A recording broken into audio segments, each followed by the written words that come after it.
दोस्तों, आप लोगों ने एक बात बहुत अच्छे से सुनी होगी कि हमारे देश की जो जलवायु है वो है उष्णकटिबंधीय मानसून जलवायु। तो चलिए इस नाम से समझते हैं कि उष्णकटिबंधीय जलवायु क्यों है।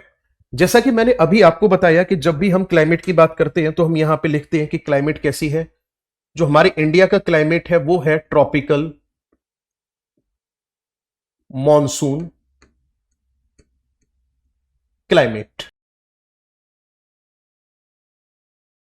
दोस्तों, आज के सेशन में हम बात करने वाले हैं कि हमारे भारत की जलवायु को आखिर क्यों ट्रॉपिकल मॉनसून क्लाइमेट के नाम से जाना जाता है। ये मॉनसून क्या है और ये मॉनसून कब आएगा और कब वापस लौटेगा, एक एक करके समझते हैं।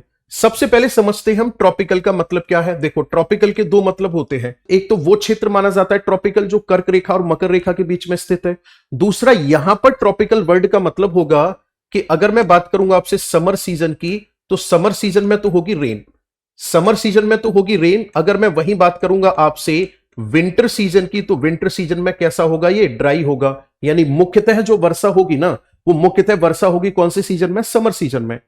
आगे वर्ड लगा हुआ है मॉनसून। मॉनसून का मतलब क्या होता है? एनसीईआरटी के अनुसार मॉनसून का मतलब होता है रिवर्सल ऑफ विंड। इसका मतलब क्या होता है? रिवर्सल ऑफ विंड, यानी कि मौसमी हवाओं का प्रत्यावर्तन जो होता है उसी को मॉनसून कहा जाता है।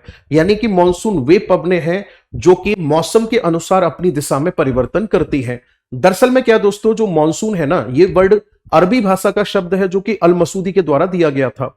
अब क्लाइमेट का मतलब क्या होता है? क्लाइमेट का मतलब होता है किसी भी स्थान की पिछले 32 वर्ष की मौसमी दशाओं का जो औसत होता है उसे जलवायु कहा जाता है।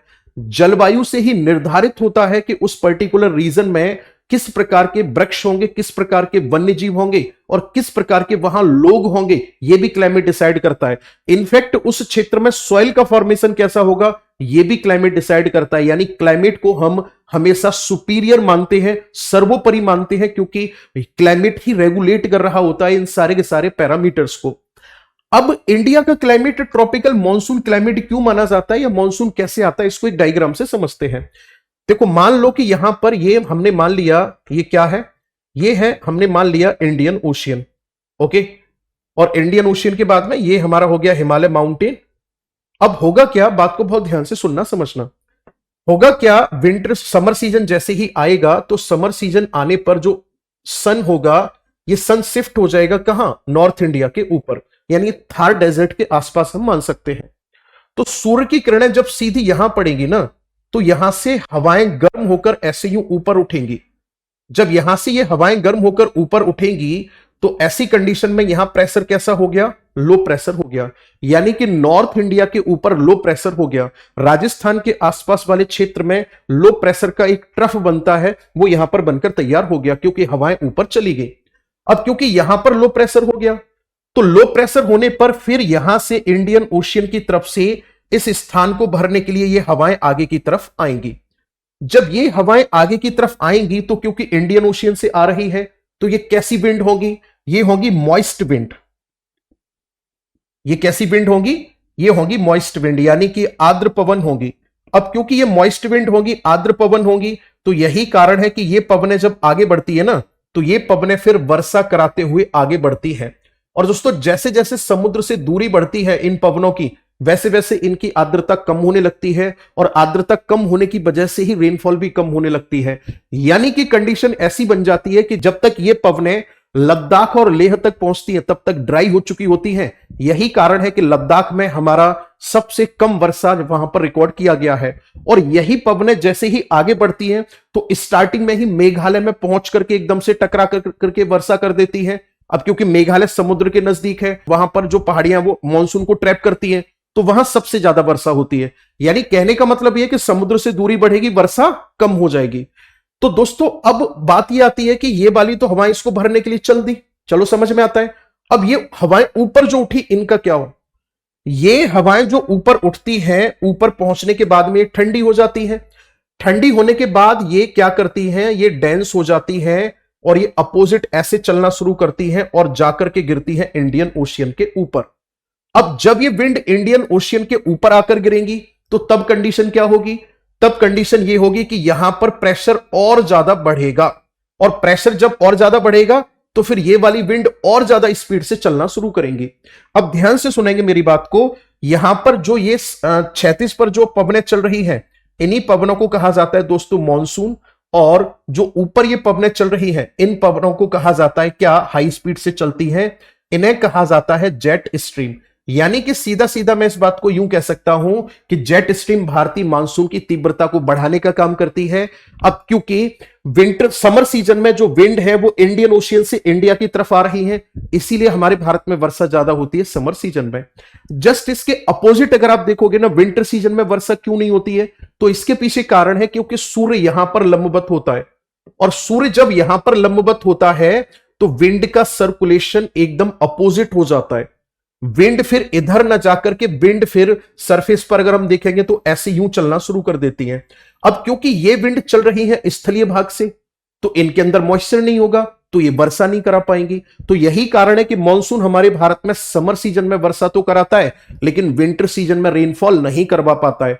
जब मॉनसून हमारे इंडिया की तरफ आता है तो इसे कहा जाता है अराइवल ऑफ मॉनसून, और जब यही मॉनसून हमारे इंडिया से दूर जाता है तब इसे कहा जाता है रिट्रीट ऑफ मॉनसून, यानी कि मॉनसून का लौटना।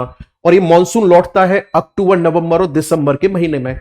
अब आप बोलोगे कि सर क्या बात कर रहे हो, विंटर सीजन में तो रेनफॉल होती है। तो मेरे दोस्त रुको, अभी थोड़ा सा क्लाइमैक्स बाकी है।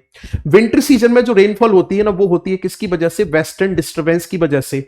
अब वेस्टर्न डिस्टर्बेंस क्या है, देखो ध्यान से। दरअसल में विंटर सीजन में अगर मैं आपसे बात करूंगा ना, तो विंटर सीजन में होता क्या है, जो मेडिटेरेनियन सी है, जो भूमध्य सागर है, इस भूमध्य सागर से हवाएं गर्म होकर यहां यूं ऊपर उठती हैं।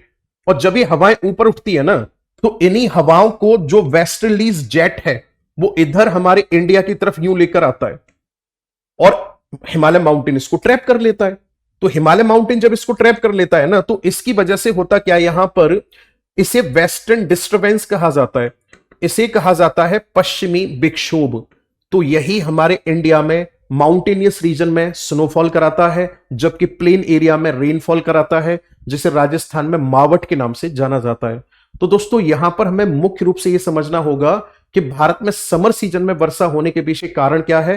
कारण है क्योंकि विंड का डायरेक्शन साउथ वेस्ट से नॉर्थ ईस्ट होता है, मॉइस्ट विंड चलती है तो समर सीजन में रेनफॉल करा देती है वो। और जैसे जैसे सन की पोजीशन चेंज होती है वैसे वैसे मॉनसून का डायरेक्शन भी चेंज होगा। जब सन शिफ्ट करेगा नॉर्थ इंडिया के ऊपर तो मॉनसून आएगा, जब सन शिफ्ट करेगा साउथ में, या फिर हम यूं कह सकते हैं इक्वेटर या ट्रॉपिक ऑफ कैप्रिकॉर्न पर, तो तब उल्टा सर्कुलेशन होगा, इंडिया से मॉनसून वापस जा रहा होगा। तो आई होप आपको यह कॉन्सेप्ट अच्छे से क्लियर हुआ होगा।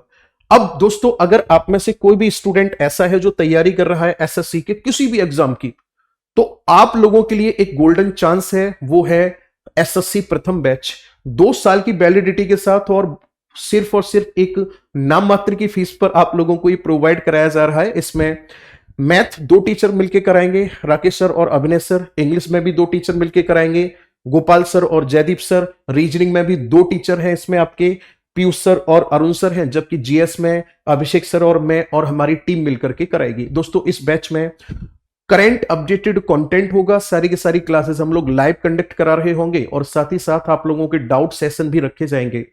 आपको कहीं प्रैक्टिस के पे भी बहुत ज्यादा दिमाग लगाने की जरूरत नहीं है, क्योंकि इस बैच के साथ आपको प्रैक्टिस बैच भी फ्री दिया जा रहा है। तो इस गोल्डन अपॉर्चुनिटी को जाने नहीं देना है। आप हमारे करियरविल एप्लीकेशन पे जाकर के एनरोल करा सकते हैं इस बहुत ही बेहतरीन और क्वालिटी कंटेंट प्रोवाइड कराने वाले एसएससी प्रथम बैच में। धन्यवाद।